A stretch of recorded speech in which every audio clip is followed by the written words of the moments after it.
During the Second World War, Britain caused a famine in Bengal that killed around 3 million people. It was not the result of drought or crop failure. It was created by British wartime policies, stripping Bengal of food supplies, exporting grain to Britain and its armies, and refusing to send relief when starvation began. The results were catastrophic.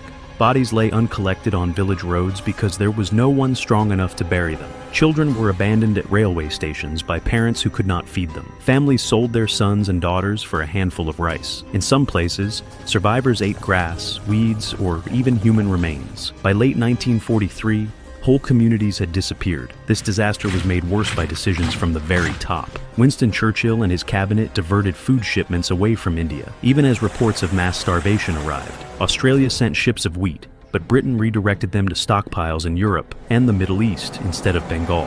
Churchill dismissed pleas for help and blamed Indians themselves, saying the famine was their own fault for breeding like rabbits. The situation on the ground was appalling. Rice imports from Burma, normally a major source of food, had stopped after the Japanese invasion. Instead of filling the gap, Britain increased rice requisitioning in Bengal for the war effort. Food prices spiraled out of reach for ordinary people. Starving peasants flooded into Calcutta, skeletal and weak, collapsing in the streets as wealthier residents continued to eat. Disease soon followed. Malaria, cholera, and dysentery tore through the malnourished population. Thousands died every day. Train stations, hospitals, and city streets became filled with the dying and the dead. In rural Bengal, many villages were completely depopulated. Contemporary photographs show children reduced to skin and bone, bellies swollen with hunger. The famine was not a total shortage of food, but a crisis of distribution and neglect. Grain was available in India, but British policy ensured it went to the army, or to export rather than to the starving population. Even when aid began to trickle in by late 1944, it came far too late for millions who had already died. Britain's priority during the war was to keep its armies supplied and to build up stockpiles in case of a German invasion. India was treated as a resource base.